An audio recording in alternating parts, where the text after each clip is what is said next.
আসসালামু আলাইকুম রহমতুল্লাহি বারাকাতুহু। এখন আমরা ভারতের হিলি প্রান্ত এরিয়ায় রয়েছে এবং আপনারা সামনে দেখতে পাচ্ছেন চেক পোস্ট, যেখানে চেক চলতেছে ব্যাগ, লাগেজ ইত্যাদি ইত্যাদির। ওই পাশেই আমাদের প্রিয় মাতৃভূমি বাংলাদেশ, যেটা পার হয়ে আসছি আমরা এবং ইমিগ্রেশন শেষ করেছি। ওই দিকে আর না যাই, হয়তো বা ওদিকে গেলে বাধা দিতে পারে। তবে এখানকার ইমিগ্রেশন করতে একটু লেট হচ্ছে। ওপার বাংলার ইমিগ্রেশন সেন্টারে হয়নি, ওখানে 1 থেকে 2 ঘন্টার মধ্যেই, 2 ঘন্টা লাগে নাই, 1 থেকে 1.5 ঘন্টার মধ্যেই কাজ হয়ে গেছে। কিন্তু এখানে 2 ঘন্টা প্লাস হয়ে গেছে, কিন্তু এখনও আমাদের কাগজপত্র আমরা হাতে পাইনি। এবার বাংলার এইসব হচ্ছে চিত্র, যেটা আমাদেরকে খুবই ব্যথিত করেছে। আর এবার সে ভিড়, মানুষজন জড়ো হয়েছে, তারপরেও একই রকম বলতে পারেন, ওপার বাংলা একই রকম। সামনে অভিবাসন দপ্তর, যেখানে ইমিগ্রেশন হচ্ছে।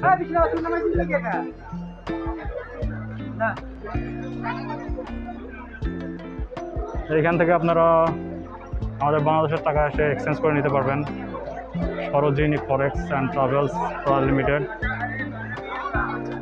এখানে মুদ্রার দাম যদিও ইন্টারন্যাশনাল যে কার্ডগুলো আছে তার তুলনায় কম দেয়। এইখানকার বাড়িঘরের স্ট্রাকচারে পুরাতন ভাব লক্ষ্য করা যায়, যেটা আপনি বাড়িঘরগুলো স্ট্রাকচারে দেখতে পারবেন। আমরা বর্তমানে যে জায়গায় আছি হিলি, এখান থেকে আমরা চলে যাব বালুরঘাট স্টেশনে, যেখানে আমাদের ট্রেন আছে বালুরঘাট এক্সপ্রেস, রাত্রি 9টার ওই সময়।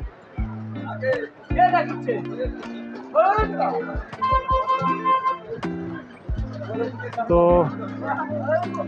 একটা জিনিস লক্ষ্য করেন যে এখানে ভারতে ঢোকার মধ্যেই দেখতে পাচ্ছি যে আমরা একটা মেয়ে মানুষ, ছোটো বয়সের মেয়ে, ফল বিক্রি করতেছে, যেটা আমাদের বাংলাদেশে সচরাচর লক্ষ্য করা যায় না। এখন পর্যন্ত এটুকুই থাক, দেখা হচ্ছে ইমিগ্রেশনের পরে। ধন্যবাদ। তো আমরা অবশেষে দিল্লিতে ইমিগ্রেশন শেষ করে, অর্থাৎ ভারতের দিল্লি বর্ডারের ইমিগ্রেশন শেষ করে আমরা বালুরঘাট রেল স্টেশনে পৌঁছালাম প্রায় 7:30টার সময়। অর্থাৎ ওখানে আমাদের প্রায় 6 থেকে 7 ঘন্টার মতো সময় লাগলো। অতটা সময় লাগে নাই, 2-2.5 ঘন্টার মতো সময় লাগছে। আর আমাদের কিছু বাদবাকি কাজ ছিল, যেগুলো আমরা সেরে এখানে আসলাম 8:30 বাজে। অটোতে করে আসলাম। যারা আপনারা ফার্স্ট টাইম বা দক্ষিণ দিনাজপুরের রাস্তাঘাট আনন্দ করতে করতে আসতে যাচ্ছেন, তারা অটোতেই আসবেন। অর্থাৎ এখানে টোটো বলে যাকে, আপনার পার হেড 250 টাকা করে নিতে পারে। আর আমাদের আজকে যে অটোওয়ালা ছিল, সে অত্যন্ত ভালো মনের একজন মানুষ, সে অনেক হেল্প করেছে আমাদেরকে। আমরা অবশেষে বালুরঘাট রেল স্টেশনে আসলাম এবং এটা রেল স্টেশনের বাইরের চিত্র।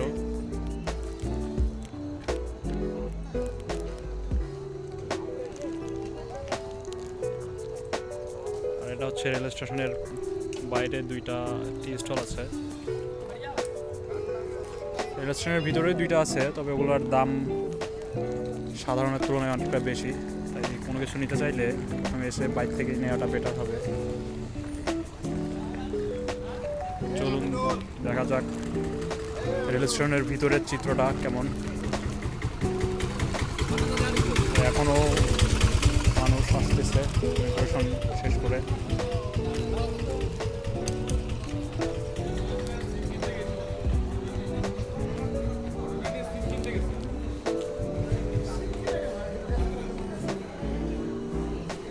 এখানে ইন্ডিয়ায় ঢুকে আমি একটা এয়ারটেল সিম নিয়েছি, এটা অনেকেই ভালো বলছে। জিও আর এয়ারটেল সিম নাকি ইন্ডিয়ায় অনেক ভালো চলে। আমি একটা ইন্ডিয়ান সিম নিলাম, যার প্যাকেজ ছিল 300 টাকার মতো।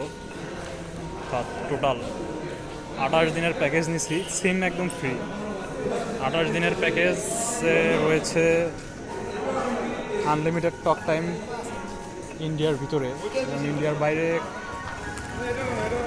অর্থাৎ আমাদের বাংলাদেশে কথা বলতে চাইলে ওরা রিসার্চ করে প্রতি মিনিটে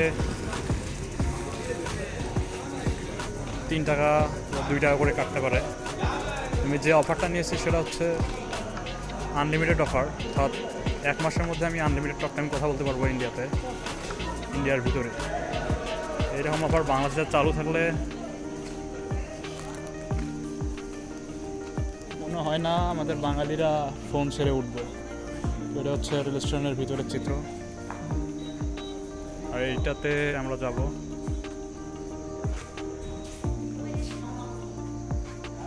এই ট্রেনে করে আমরা আজকে যাব কলকাতার হাওড়া স্টেশনে। আর সামনে দাঁড়ায় আছে আমার দুলাভাই। তো আমরা 13 তারিখে আমরা বাংলাদেশ থেকেই এই স্টেশনের টিকিট কেটেছিলাম, যা রাত 9টার সময় হাওড়া এক্সপ্রেস যাবে বালুরঘাট স্টেশন থেকে।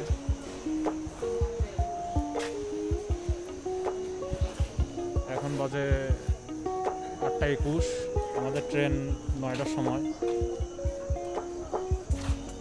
তো প্রায় কাছাকাছি এসে গেছে। তো চলুন বেশি দেরি না করে চলে যাওয়া যাক আমাদের বগিতে। আমরা যে ট্রেনের যে জায়গাতে সিট কেটেছি সেটা হচ্ছে স্লিপার। তো চলুন বেশি কথা না বলে এগোই। এটা হচ্ছে বাংলাদেশের ট্রেনের তুলনায় ইন্ডিয়ান ট্রেন আসলেই অনেক বড়, যেটাই হাওড়া এক্সপ্রেসকে দেখেই বোঝা যায়। আর আমাদের যে বগিটা পড়ছে সেটা হচ্ছে ইঞ্জিনের ঠিক 2টা বগি পরেই। স্লিপারে আমাদের টোটাল 2জনকার খরচ পড়েছে 600 রুপি। আমরা হায়দ্রাবাদের উদ্দেশ্যে রওনা হচ্ছি। এখানে আমাদেরকে 2টা ট্রেন পাল্টাইতে হবে, সাথে এই ট্রেনটা হাওড়া স্টেশনে পৌঁছাবে সকাল 6টা-7টার দিকে। আবার এখান থেকে আমরা অনলাইনে টিকিট কেটেছি হাওড়া থেকে হায়দ্রাবাদের সকাল 11টার সময় স্টার্ট হবে। ট্রেনটা দেখেন কত বড়।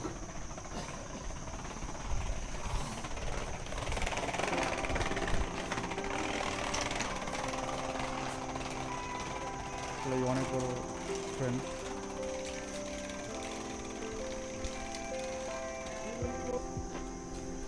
তো আমি এই মুহূর্তে ট্রেনের উপরকার ওভারব্রিজ দিয়ে পার হচ্ছি। আমাদেরকে এই পাশ থেকে নেমে আমাদের কামরায় যেতে হবে। আমাদের কামরা ঠিক মানুষগুলো দেখা যাচ্ছে ওইখানে, আমাদেরকে ওইখানে যেতে হবে। তো চলুন।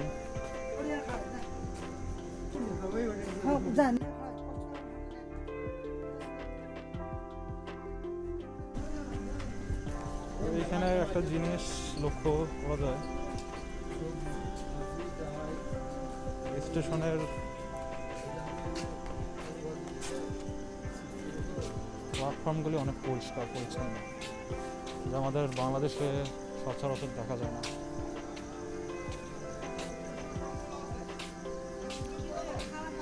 এটা হচ্ছে আমরা যেটা আমরা পরের ট্রেনে যেটা উঠবো সেটাতে আমরা এসিতে উঠবো 2 টায়ারে। আর এইটাতে আমরা যাচ্ছি স্লিপার কোচে। স্লিপার বগিতে পৌঁছেছি। আমাদের সিট পড়েছে S5-এ, S4 বগি। এইটা আমাদের কামরা S5। চলুন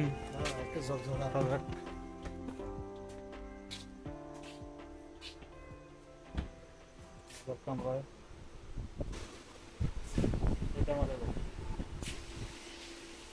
9 নম্বর 12 নম্বর, এই সিট দুইটা আমাদের। সিটগুলো দেখে অনেক পরিষ্কার পরিচ্ছন্ন মনে হচ্ছে। এটা বেঁচে জরাজীর্ণ অবস্থায় রয়েছে। সামনের বগিটা হচ্ছে S2 এর।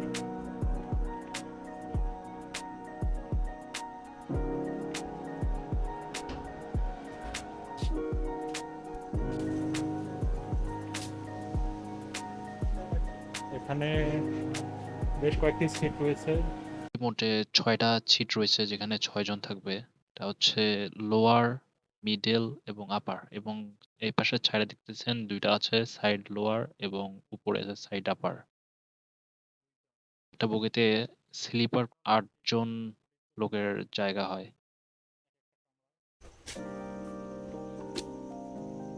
আপনারা যারা হিলি দিয়ে আসবেন তারা প্রথমেই কিছু কাজ করতে পারেন, সেটা হচ্ছে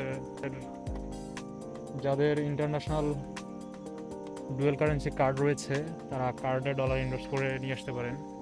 এখানে বলবে আপনাদেরকে কার্ডে ডলার না ভরে বাংলাদেশের ওইখানে টাকা দিয়ে এবং ভারতের এখান থেকে টাকা নিতে।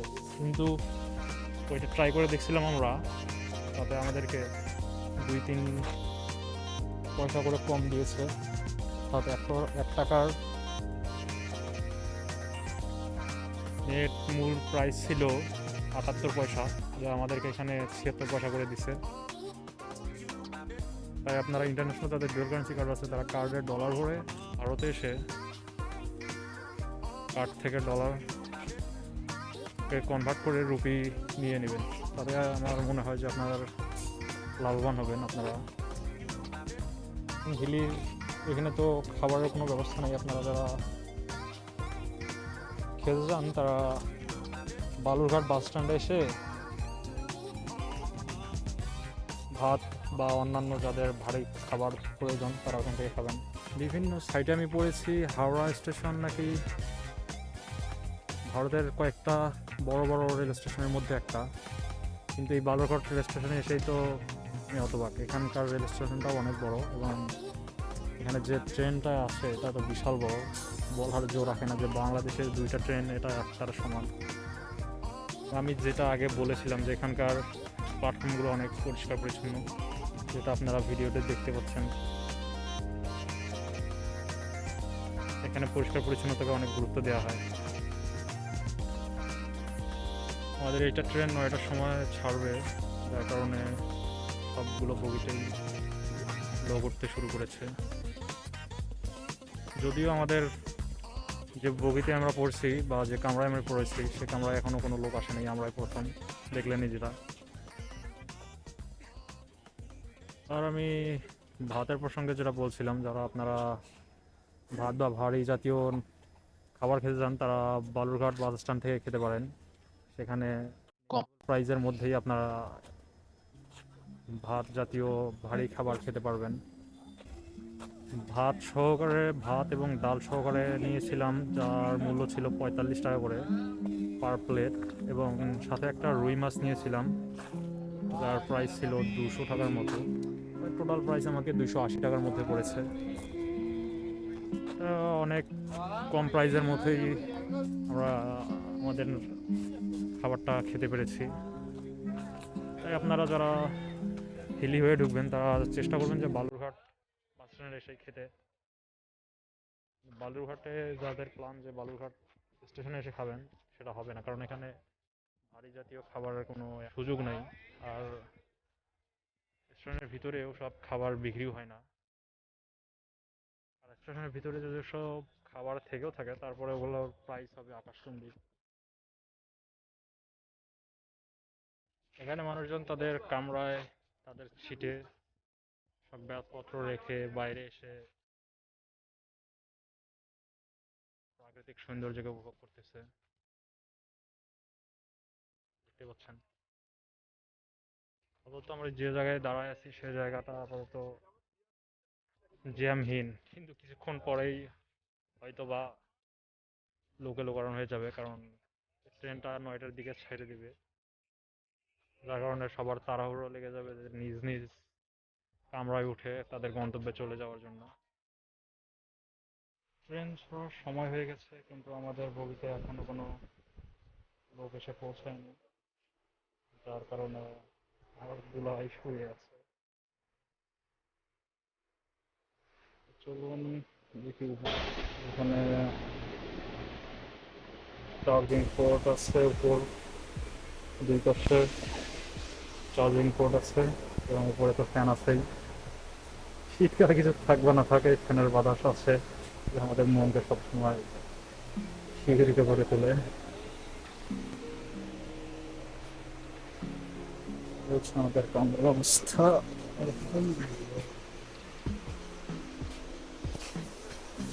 সব জায়গাতে সব পোর্ট রয়েছে, চার্জিং পোর্ট উপরে আছে, সব সুইচ, সম্ভবত এগুলো ফ্যানের সুইচ। তো আমাদের ট্রেন ছিল রাত 9টার সময়। তবে একটা কথা না বললেই নয় যে ভারতের train time to time maintain করা চলে। ট্রেন ছিল রাত 9টার সময়, ঠিক 9টার সময় ছেড়ে দিছে। এখন বাজে 9টা 3 মিনিট, অর্থাৎ 2 মিনিট 3 মিনিট হয়ে গেছে ট্রেন ছাড়ার। ট্রেনের স্পিড সম্ভবত এখন 5-6 কিলোমিটার/আওয়ারে। আমাদের বগিতে শুধুমাত্র একটা ভাই বসে আছে। এখন পর্যন্ত আমাদের বগিতে কোনো লোক নাই, সম্ভবত পরের স্টেশনে উঠতেও পারে। দেখি, না উঠলেই বেটার আমাদের জন্য। তো আজকে এ পর্যন্তই, দেখা হচ্ছে আগামীকাল কলকাতা হাওড়া স্টেশনে। দেখি আর একটু পরে ধন্যবাদ এবং আসসালামু আলাইকুম আমাদেরকে রহমতুল্লাহি ওয়া বারাকাতুহু।